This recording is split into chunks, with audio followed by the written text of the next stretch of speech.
নমস্কার সবাইকে, তোমরা সকলে কেমন আছো? আশা করছি তোমরা সকলে খুব ভালো আছো। আমি সায়ন, আমিও ঈশ্বরের কৃপায় ভালোই আছি। তো তোমরা দেখতেই পাচ্ছ, আজ হচ্ছে বৃহস্পতিবার।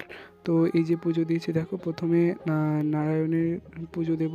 তো তার জন্যে একটা বেলপাতাতে শ্বেত চন্দন লাগিয়ে নিলাম এবং একটা সাদা জবা ফুল বা সাদা রঙের যে কোনো ফুল তোমরা নিতে পারো। সেই সাদা ফুলে চন্দন লাগিয়ে নারায়ণের প্রণাম মন্ত্র বলে ওনার চরণে আমি নিবেদন করলাম। এরপরে একটা বেলপাতাতে লাল চন্দন লাগিয়ে নিচ্ছি দেখো। এরপর 3 রকমের জবা ফুল নিচ্ছি। আমি এখানে একটা গোলাপি জবা নিয়েছি, মানে 2 রকমের গোলাপি জবা নিয়েছি, একটা পঞ্চ জবা, একটা এমনি জবা আর একটা লাল জবা নিয়েছি। এই 3টে জবা ফুলে লাল চন্দন লাগিয়ে মা লক্ষ্মীর চরণে নিবেদন করলাম, পুষ্পাঞ্জলি দিলাম। এরপর পাঁচালি পাঠ করলাম।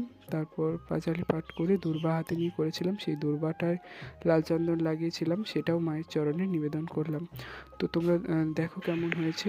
যদি ভালো লেগে থাকে অবশ্যই আমার চ্যানেলটিকে সাবস্ক্রাইব করে যেও আর কমেন্টে লিখে যেও জয় মা দক্ষিণা তারার জয়। তো তোমরা সবাই ভালো থাকো, সুস্থ থাকো, এটাই কামনা করি ভগবানের কাছে। জয় মা দক্ষিণা তারার জয়।